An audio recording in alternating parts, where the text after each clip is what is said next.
people will then target toward a date. And there are people out there now that are saying, oh, it's right around the corner, at any moment now. Why won't the aliens save us? Yeah. We need to save ourselves. This was a quid pro quo for them to get certain information from that Kayla showed me. I demanded certain information back, and actually it was information concerning the time travel issue, because they were still trying to be, they were still reticent about informing me as to what the real nature of the situation was. As late as 2001, the looking glass shows probabilities, or has shown probabilities. The cube would react with the people present. So there was an alteration, if you will, over what you were seeing from it.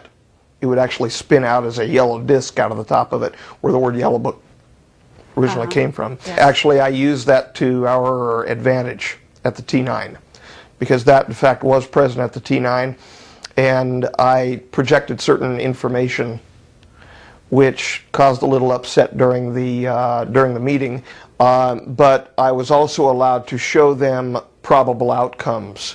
So in fact, the yellow book, the cube, was used for that purpose.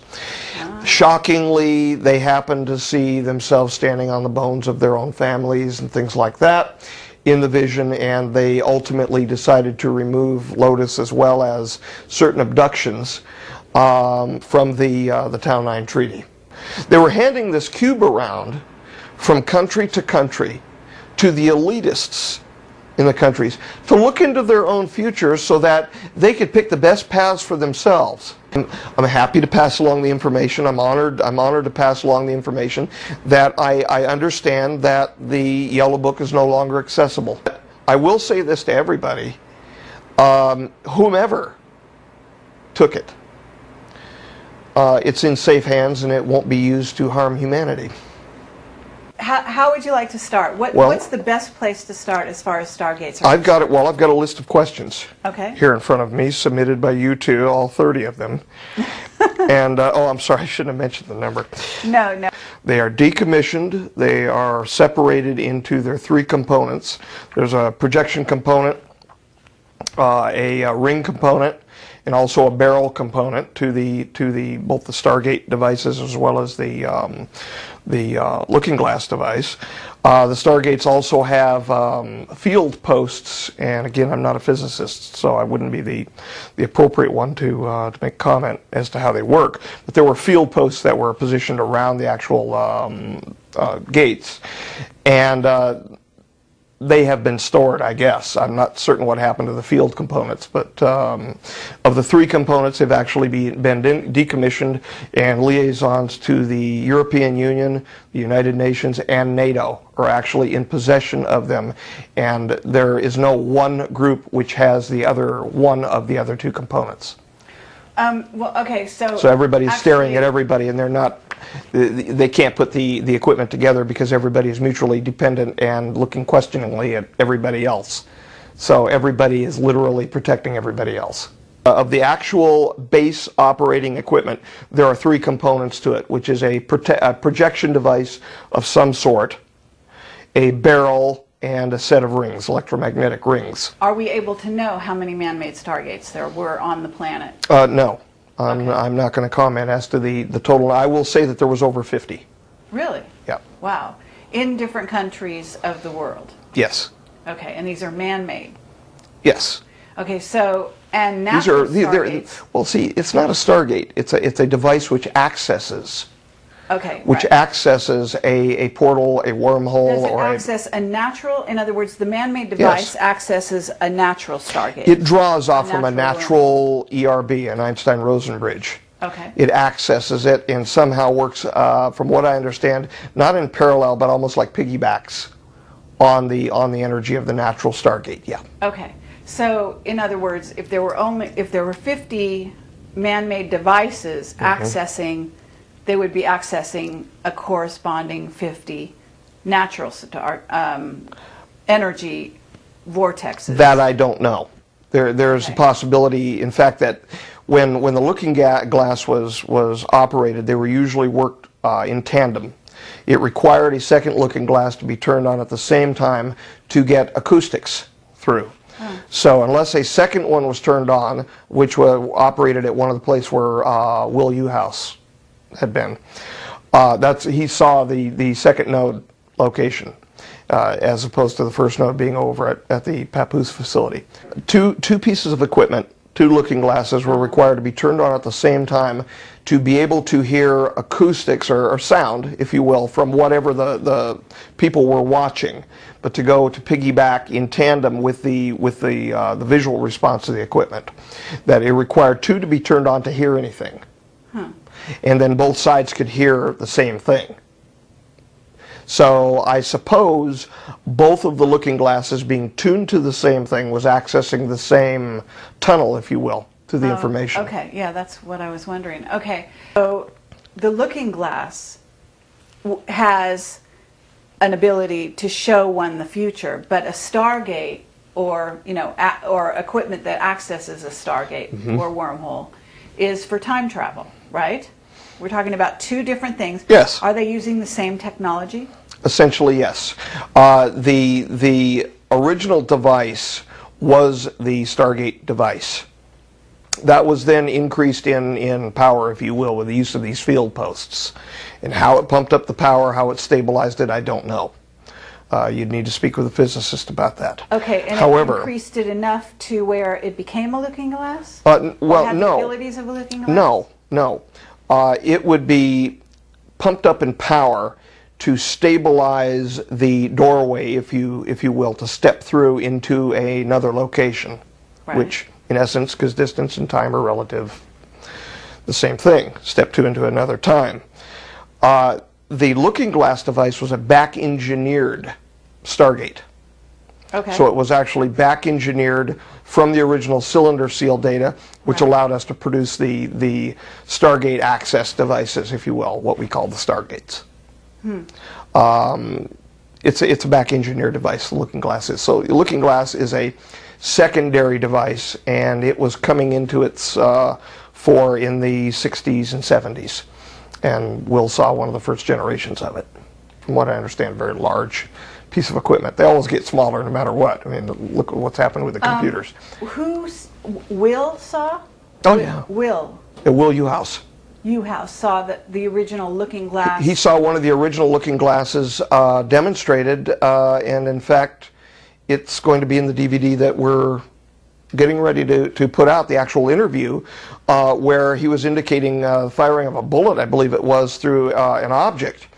And there was a time delay where the bullet actually passed through the object, where he saw the bullet past the object, or the projectile, if you will, a rail gun, I believe is what was being, yeah, it was a rail gun that was being used. And then afterward, they saw the impact of the device. So they were already playing with it in the early 70s, early to mid 70s, with dealing with time sequences. Wasn't the original looking glass a back engineered from alien technology? Yes. Okay, but it also there was information around the cylinder seals that they used as also, and that those cylinder seals also came from an off-world race. Is that from well, no, the cylinder seals didn't. The information on them did. Came from. Which was maybe the Anunnaki. Is that kind of our? I wouldn't feel comfortable in characterizing it. Okay. With that name. Okay. I really shouldn't go. But it was off-world technology originally. Yes, ma'am. Okay. And at this point, like, okay, say that was in the 60s, the 50s, the 60s, you said? Well, yes. That's when they started actually being showing a lot of interest in actually building the equipment to be able to see over the curvature of time-space so that they could see into the future and somewhat into the past, but basically the future. Okay. So there's also our Henry Deacon contact said there was a black box that came on one of the crafts. And I don't know if you're familiar with that black box. Did you have exposure to that as well? Yeah, So it was something that we called the cube or the yellow disc or yellow cube, yes. Okay, but then that was I not have a had looking experience with glass. Was that a looking glass? That is a variant of the technology. Okay. However, whilst the looking glass shows probabilities, or has shown probabilities, the cube would react with the people present. So there was an alteration, if you will, over what you were seeing from it. It would actually spin out as a yellow disc out of the top of it, where the word yellow book originally came from. Yeah. And depending upon what predisposition, it's kind of like little Yoda telling young Luke, you bring in there what you have with you. You know, whatever is in there is what you bring. You could then change the perspective, the tilt, if you will, the orientation or angle of the information being presented back to you. So unless you are well prepared to deal with such a thing, human interaction and human emotions bring instability of the provenance of the information. Okay, that's what went on with the black box, you're saying? Yes. Okay, but with the looking and glass... I use that to our advantage at the T9, because that in fact was present at the T9, and I projected certain information which caused a little upset during the meeting, and they got certain abductions removed and Lotus removed off the calendar and things like that. I caused some real trouble, in other words. Can you elaborate? Are you willing to elaborate?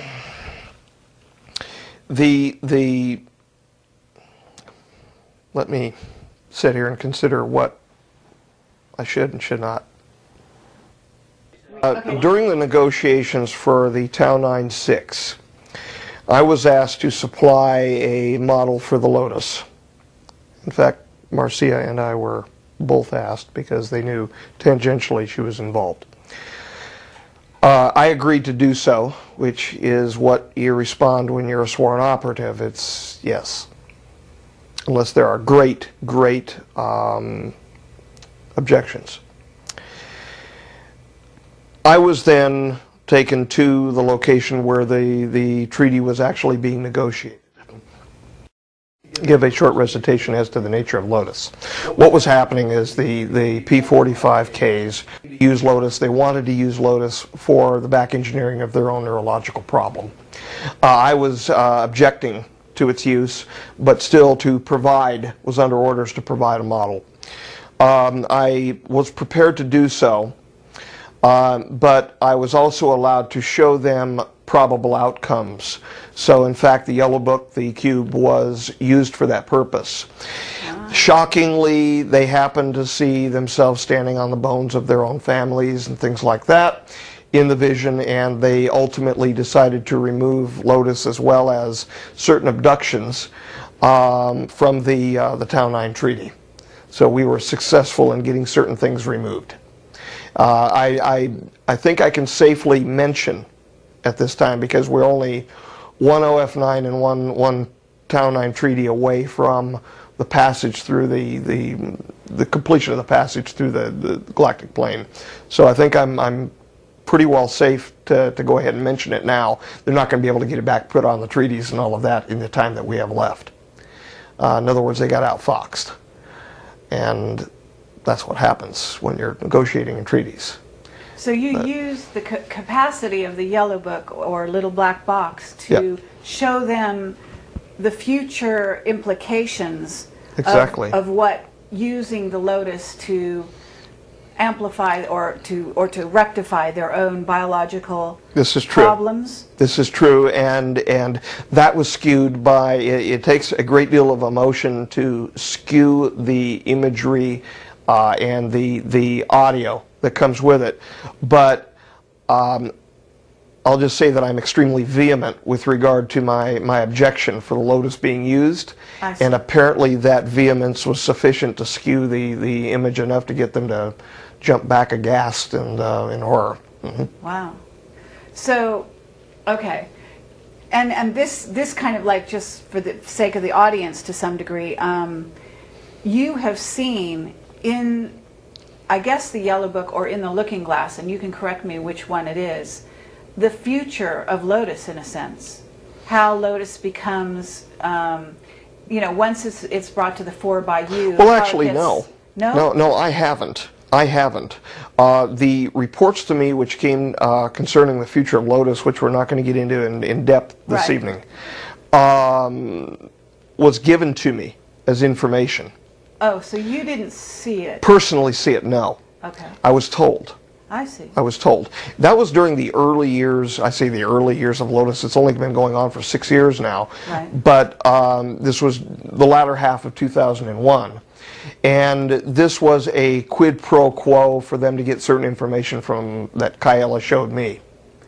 I demanded certain information back, and actually it was information concerning the time travel issue, because they were still trying to be, you know, they were still reticent about informing me as to what the real nature of the situation was, as late as 2001. Meaning the real situation was, meaning how much access to Stargate, to time travel that they actually had? Right, the treaty, the whole treaty system, the situations involving the treaties, their outcomes, the actual potential for both timeline number 1 and timeline number 2 outcomes. In the case that we're in right now, we seem to be in a variant of timeline 1, and that's good.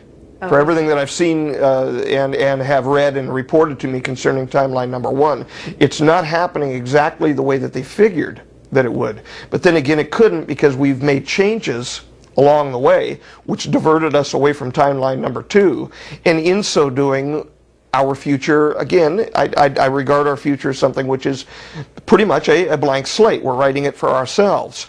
And so we are now seeing something coming to pass which is slightly different than the prognostication, than the probabilities that we were seeing. And I'm good with what we're seeing so far, but you know, we are still faced with the challenges, the environmental degradation, etc. Okay. But hopefully we will rise to the challenge.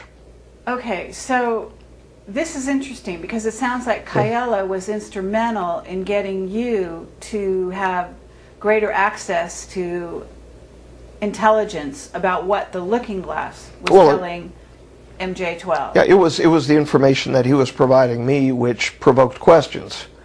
And the fact that they didn't even want to get into long-winded discussions with me in the late 90s concerning what he even was. After we had argued for years to find out even where the material was coming from, then we were finally given access to the material. I mean, this went on for a few years. Meaning, okay, but your interaction with Kaela was leading you one way and giving you one set of information, and MJ12 then had another set. Isn't that right? Well, they weren't really, it wasn't that they had another set of information. He was telling me, he did tell me basically what was going on. Okay. And they were simply not providing that information as what they considered a need-to-know situation. I see. So they just weren't going to tell me what they didn't feel I needed to know.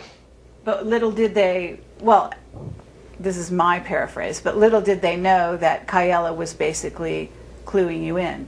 He was cluing me in, and he was informing me his perspectives concerning the treaties. So I knew something was going on. And that is ultimately what they wanted to know about.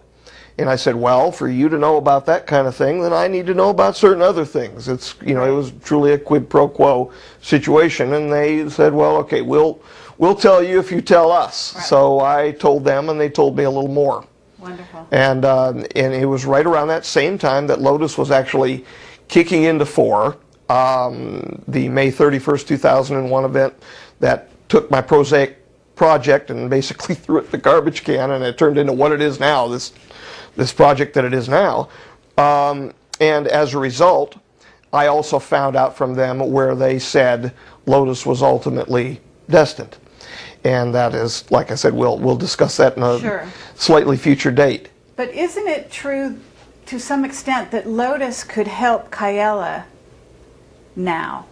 That was the perspective of the P45 J-rods, and that is not my perspective. I see. So, because I make a distinction between Kaela, who's what I understand a P52, and the P45. So, but they're on the same you know. They were on the same timeline, the same track, but just separated by 7,000 years. Okay, yeah. so even so, which is quite a big separation. What we got, so what you're saying is that in a sense, Kyella couldn't get the benefits of Lotus because... Nor did he ask for it. Okay.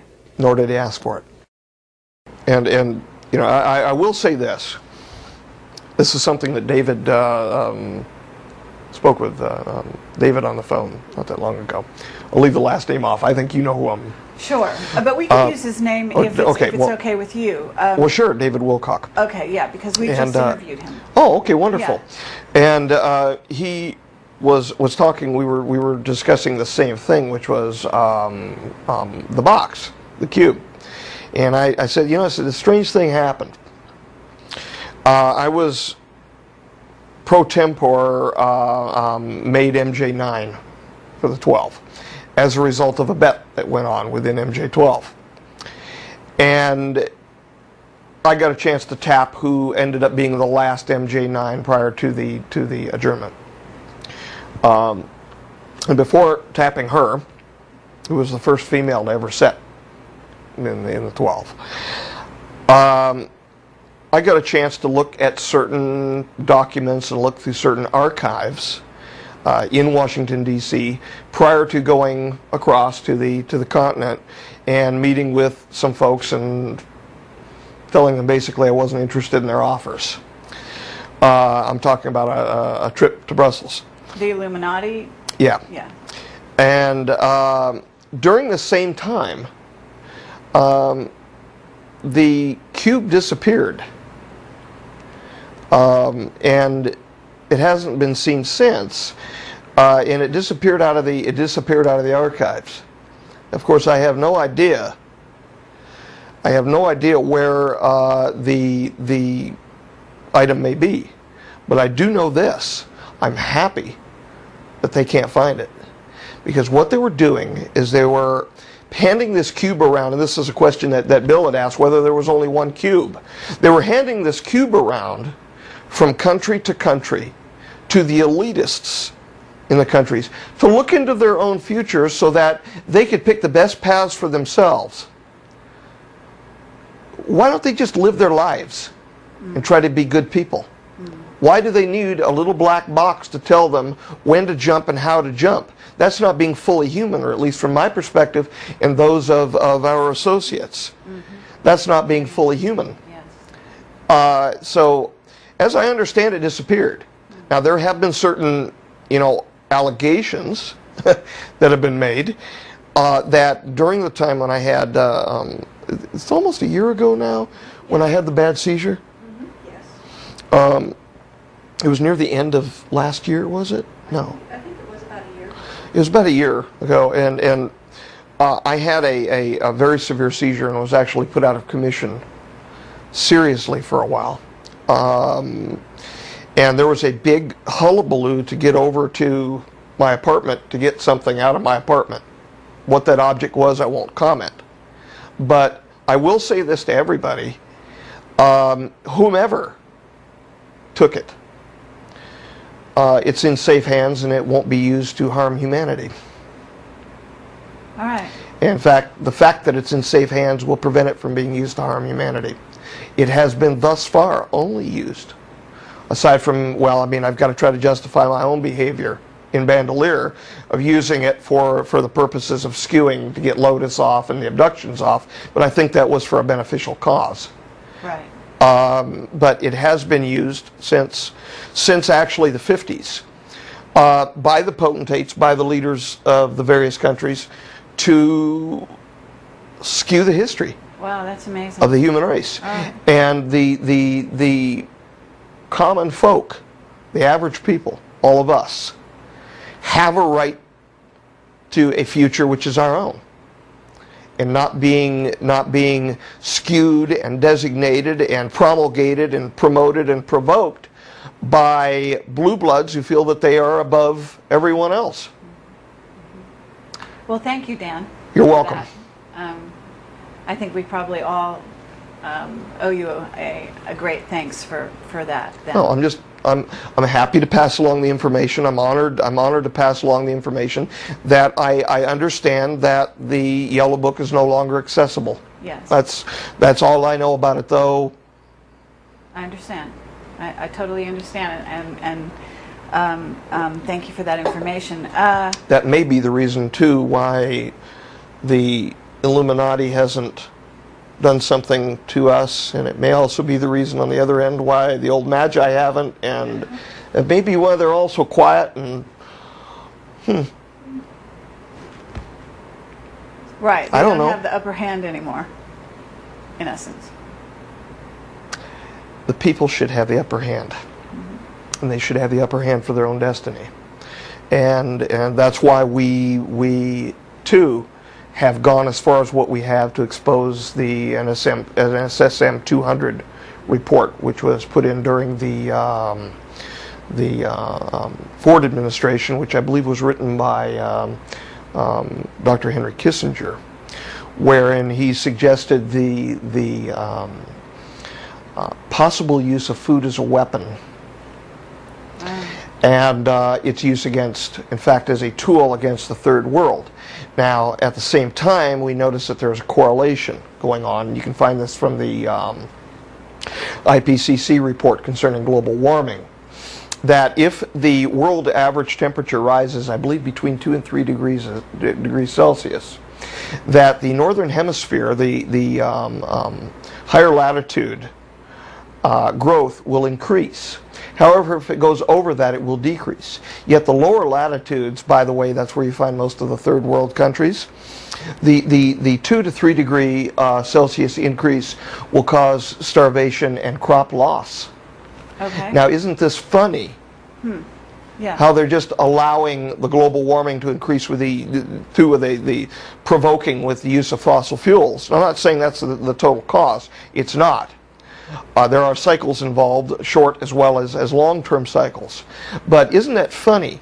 And it's my best guess that they'll probably order just enough ameliorative steps to be taken where it levels off, where the higher latitude or the higher latitudes probably don't lose their crops, where you find the majority of the rich countries.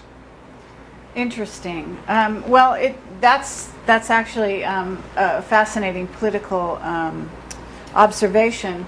I think that it is also interesting that most of the crops are being grown, though, in the lower latitudes. They're not being grown in North America anymore. Right, but you have sustainability, though. Sure.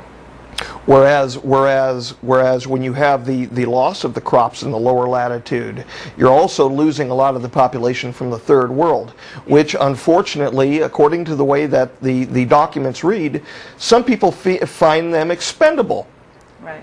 Well, we don't feel that way. That's the Iron Mountain report also talks about things of that nature. And you're familiar with that? I've heard of it. Okay.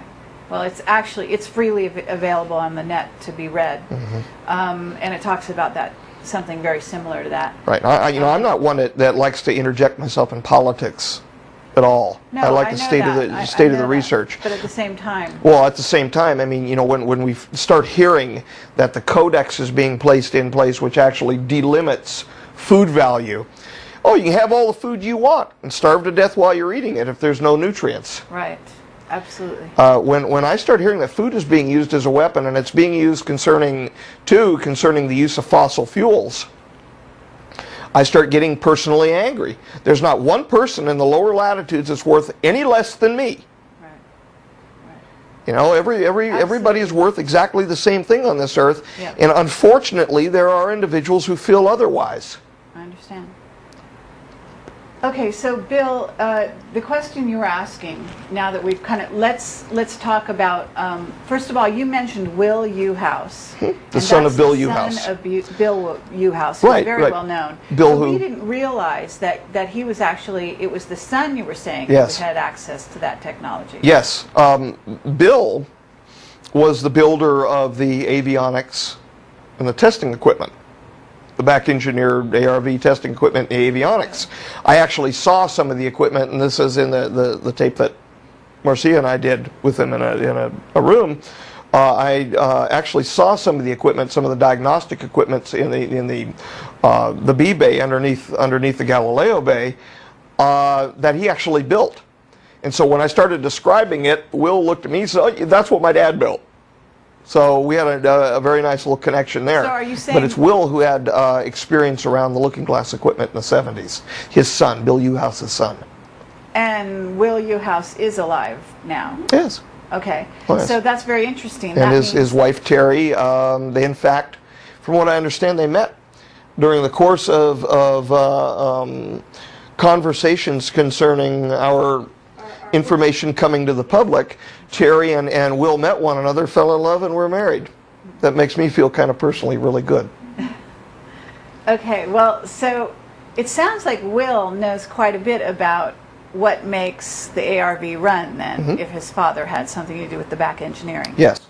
Okay, so in 1947, when Yes. the cube was discovered, it must have really screwed up the idea of the two timelines by bringing in the ability to, I mean, I don't know what the cube can and can't do. Well, first of all, the cube actually was not discovered in 1947. There's a mixture of the stories involved. The cube was actually, the information about the cube, its existence, was known as of 1946. It was further discussed in 1947 after a certain crash in midwestern, southwestern state, New Mexico, and following which, during the first brokering for treaties by the Orions with Eisenhower, the cube was handed to Eisenhower. It was in fact expected to go to the United Nations authorities, and it was in fact spirited away by the United States military. Okay. They didn't hand it over. So, but the way you're talking about the cube is that it sounds like it connects emotionally with the viewers in a sense. It does, and the fact that it was handed, it was actually Orion technology. Okay. And it was handed over by them in the spirit of goodwill, but a misassessment as to our evolutionary state, our ability to handle the issue and handle the equipment. They felt us more balanced than what we actually were. Okay, well this is, I mean, this opens almost Pandora's box in a sense of United States history. That is Pandora's box. Yes, and I'm not exactly certain what was seen relative to the cube for 9/11. However, the analysis which I was asked to do, of course I've paid the price now that I've actually done it. Again, people don't want to hear the answers that I came up with, but the analysis that I did indicated that certainly there's at minimum a great suspicion concerning the delay of response. And the information that I have directly from one of the former seated members was in fact that we were aware, but this was looking glass technology, not the cube. I understand. That we were aware as of the middle 1990s that there would be a coming Islamic extremist war with the United States. We were also aware of certain alternative situations that they used the statistics from the looking glass, from the variability between the different pictures, to show that would be occurring at the same time, another probability at the same time. And from their perspective, that the least of the two consequences was 9/11. I am aware of what the other possible consequence was. I'm not willing to come out and start mentioning it because I don't know what the consequences are of speaking the things that have not thus far happened, yet the probabilities existed that they could. Yeah. No, So, I hear so you know, I'm feeling a little bit, there's a little weight when it comes to that. But okay, you're saying though that the looking glasses have been, as you called it, decommissioned. yes, ma'am, And that means across the board. across the board, Okay. they are shut down. And you said there was 50 man-made devices, and I'm assuming I said at least 50. that would access or create stargates, in essence, out of natural vortexes. Yes. And It would some of, suck them in or make but them if you have available. Looking glass, and a looking glass is not the same as a Stargate. No, a looking glass is a back-engineered form from the original cylinder seal descriptions on how to build the units that they made Stargate. So in essence, you could take a looking glass Yes. unit and make a couple changes to the equipment, Okay. lift it up on an angle, Okay. put field posts around it, and open up a hole to step through. Sure. Okay, but the looking glass can show you the future. So are we saying Future that there probabilities, not the future. Okay, so are we saying there were 50 looking glasses in operation as well? Oh no, there were much less. Okay, much Yeah, less. we had a basic monopoly over the looking glass, that and India. India brokered early on with Indira, when Indira Gandhi was brokering the Committee of the Majority between the United States and the Soviet Union, because the Soviets were threatening to start their own treaty system up with the extraterrestrials, which would have become untenable. We agreed then to expand MJ-12 from a wholly operated and owned American operation to an international operation, and thus was born the Committee of the Majority between 1963 and 1967. And when that information was brokered, that happened in parallel with, kind of under the table, but in parallel with the United Nations treaties involving things like the Test Ban Treaty and the Outer Space Treaty. And so it was being done at the same time under cover of UN support. The diplomats were going back and forth and brokering the opening up so that the treaty system would be a single treaty system and thus tenable and manageable to hopefully a good outcome. And we'll be knowing within the next few years whether that was successful. Okay, so this is, I mean, this is really fascinating. You're saying that some other countries, India for one, had access to looking glass technology. Yes, ma'am. As They far back had that as- written in as far back as the 1960s and 70s, when it was actually being back engineered from the Stargate material. And so at the same time that Will Uhouse, for instance, was looking at the early generation looking glass, India had the same. Okay, and are you at liberty to say what other countries had access to that? To the information or to the equipment? To the looking glass, to a looking glass, or the ability to create a looking glass and look back, look at time, look forward into their own histories. No, Is because that without exception? And I'll tell you why the answer is no. Within the treaties, the looking glass, as well as the Stargates, as well as the cube, and information movement pods, are all contained within the treaty system. Within that treaty system, it also prohibits and allows certain passage of information amongst delegates on where the looking glass material is and where the information flow is, what the access is. Being that I stood in Bandolier, I'm considered a delegate, therefore I cannot tell you. Okay, so you can't tell me who has No. access to that technology? Aside from India and the United States. Right, okay.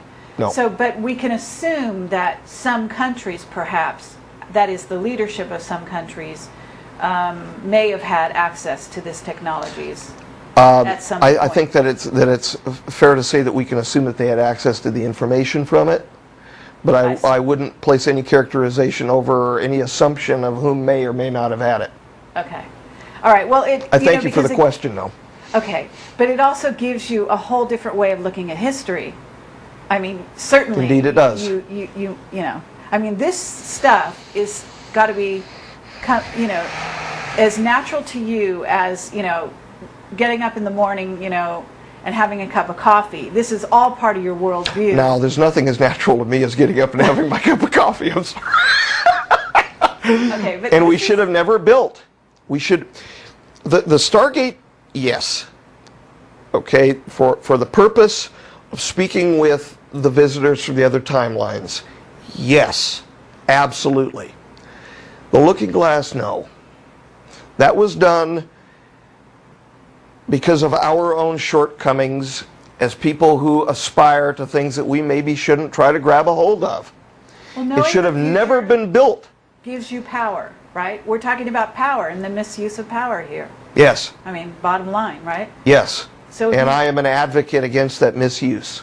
Right. In fact, well, I could say against the misuse. I am an advocate against its use, period. Okay, so let's say that one has the looking glass, and you're saying it shows probabilities, and one of the things we were wondering is, how does it do that? Well, from the best I understand, and I was speaking with Bill just a little while about it, a little while ago, the rings and the amount of information via energy, which is passed into it, and I've got to be very, very careful with this. The position of the rings, their orientation, the energy running through them, position of the barrel, etc. Because you can raise the barrel up on an armature inside the center of it. All come into play as if you have an onion with the various layers of the onion. As you move through the different energy levels, you also move through the different layers, so you get different bits of information. Now imagine an almost infinite number of layers overlain in comparison to the positions of the rings, and an almost infinite amount of energy that you can add or subtract. Tuning it up, tuning it down. Well, it sounds instead of going up by 1 hertz or by 2 hertz, maybe by a thousandth of a hertz, up and down. But it sounds like you're working with almost like a kaleidoscope effect. You know, like a kaleidoscope, a real kaleidoscope. The way you would turn and twist and focus, and each time you get a different design, right? Well, right, except each time the colors are changed. Yeah, you get a different design and the colors change, but it's like working with multiple kaleidoscopes, where when you find 2 different probabilities that you would run into, you have 2 kaleidoscopes, and you make a change on one kaleidoscope that may factor or function to a different angular change on another kaleidoscope, so you get 2 separate pictures that you then have that are flashing back and forth. Okay. But yes. Okay, so best analogy to that. Is there an interface with a computer to get these readouts in terms of probability? Yeah, in fact, there's a deinterlacing system which they used to actually deinterlace the flashing back and forth of the 2 probabilities, or the multiples that they had at certain times when it starts skipping. You could freeze them, right? So you could look at them closer. Well, what they did is they deinterlaced the video, and then reintegrated the video and watched the individual videos then. Yes, yes. And then determined statistically how much time was spent on each video to determine the amount of probability of each event occurring. And they tested that against probabilities in the field and probabilities of future occurrence to get a system which functions scientifically. And that's... Okay, so, well, I'm going to go with that, and I'm going to actually say what they might have been doing is then looking back to see, in other words, if they saw an event in the looking glass, all they had to do was calibrate or look at the different possibilities, see which one happened, and then... That's what they did. As time went on. Absolutely. That's right on. That's right on. Yeah. That is right on the beam. Okay. And you know, some people, like I said, some people say it's blue smoke and mirrors. But then again, I was told something in 2001 I'm living in right now. Okay. Okay, without going to what it is. Absolutely. And like I said, we'll talk about that in the future. But you know, it's the best scientific equipment that I can imagine for the determining of such a thing. Mm-hmm. But it goes to the old question: just because we have the power to do something, should we? Sure. And I am a 100% advocate. She and I had a more than a small dust-up out at Frenchman Mountain over this very same thing, which actually resulted in me walking alone down Lake Mead back toward Las Vegas, with she and I yelling and screaming at each other along the roadside. They were doing tests out at Frenchman Mountain during the time that the Rosen Bridge was being accessed there, the Einstein-Rosen Bridge, with the equipment. They had the curtains up and all of that business, and up where Metro couldn't see it from the top of the mountain and all of that, and they were accessing there, and there was a mistake and a small explosion out there on the east side of this little, what we call the Conquistador helmet, and she wanted me to go out there with her to help clean some of the evidence up. of it, and she and I got in more of a little dust-up because I didn't want anything to do with it.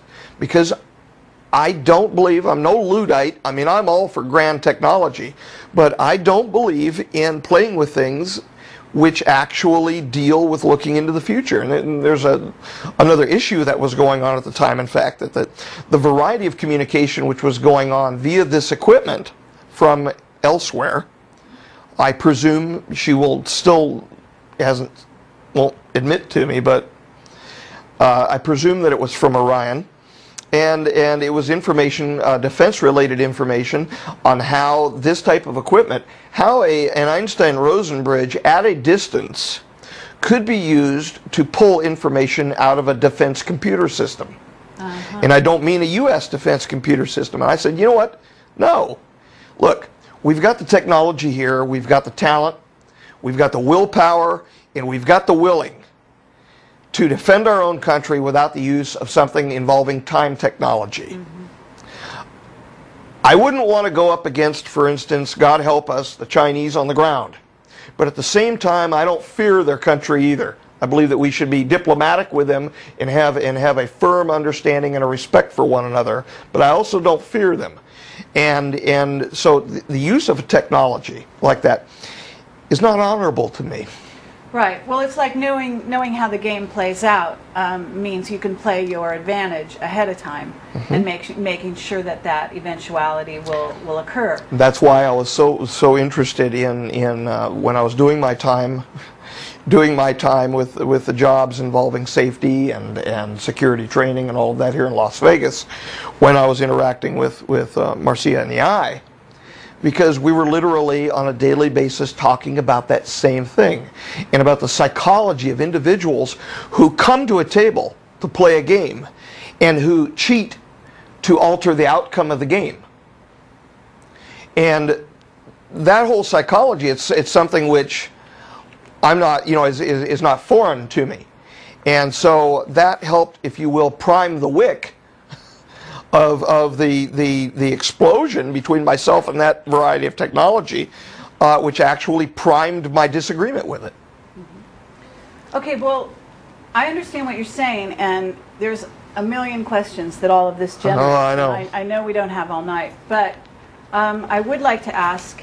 Yeah, there's 30 of them here. But now that I know what I know and what you've at least communicated, you're saying you don't want to use the looking glass for advantage over country to country, but what about country to off-world? No. It shouldn't be used at all. I understand, but all right.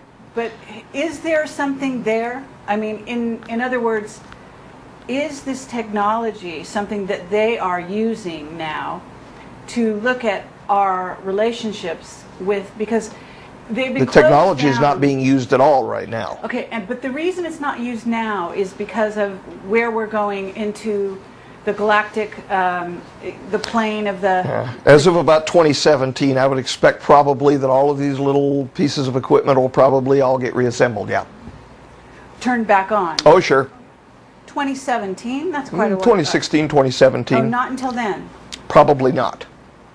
Meaning? I'm figuring that they're probably going to act conservatively on this. That's what all of the people of wisdom have suggested to them. Oh, wow. Is to act conservatively. That, yes, the so-called cycle of catastrophe or season of catastrophe of Falconelli, the time period from, right around 1992 to right around 2012, right around that area, while we will have passed 2012, we really ought to get through the entire cycle, which is about 1980 to about 2016, to feel confident that the interpretation from the timeline from the future about their own catastrophe is not off by a few years. We're talking about 45,000 years or 52,000 years respectively. We have difficulty understanding what happened 2,000 years ago. And we're talking about 50,000 years here. So it's very wise for them to wait.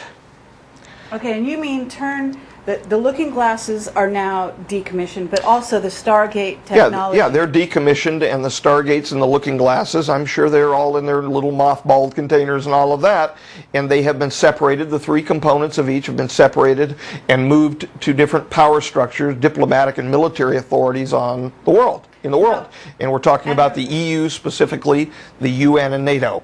Those are in specific control of one of the three components each. And I cannot comment as to which component is contained by whom. Okay, but you're saying there's no doubt whatsoever that all this technology has been decommissioned. There is no doubt whatsoever when it comes to the looking glasses and when it comes to the Stargate technology that it has been decommissioned. And however, there are a few threats going on, ongoing threats from present countries stating that they will put it together at their will, do their own self-determination. And those countries, if push comes to shove, will be shoved. Okay, meaning put it together now? As in build one themselves now. Yes, that's what I'm asking. Yeah, what was extant has been collected. I'm under very good assurance that what was sitting there has now been collected and decommissioned. Okay, and we're assuming Iraq is one of those. Oh, absolutely. Basically, they were able to pinpoint in the looking glass the very highest probability for those things to occur. That's true. That's true. And Bill was asking about a future date involving another thing, and a year was given to me. And he was saying, well, if a year can be provided for that, right, why wouldn't a year be provided for the other? Well, there was a highest probability year for it. However, telling me about something that might happen in the future involving a project which we're currently involved is one matter. Sure. Willy-nilly throwing a date out which is a probability involving the lives and the destiny of all of us here on the earth, and specifically to a predicted 4.5 or 4 billion people death, is another matter. Okay. That carries an entire different weight with it. But are we to assume that we've passed that year yet? Or is you're that still no, you're not to assume. No. Okay, so that's still in the offing.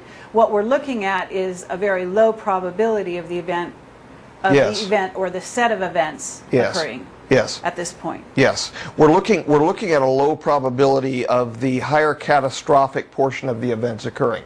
I expect that the events which would kick it off are still going to happen.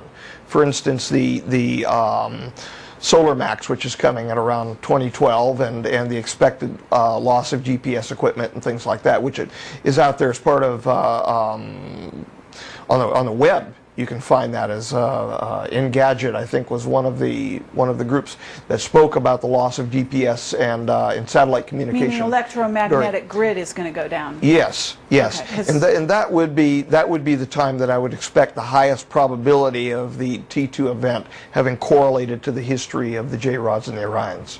But that's as far as I can. Wow. Okay, well that's pretty close. I can't give a date though. Yeah, I understand. I can, but I shouldn't. Because people will then target toward a date, and there are people out there now that are saying, "Oh, it's right around the corner, at any moment now. Why won't the aliens save us?" Yeah. We need to save ourselves. Okay. And that's why the steps have been taken in the world and are still underway, so that we will save ourselves.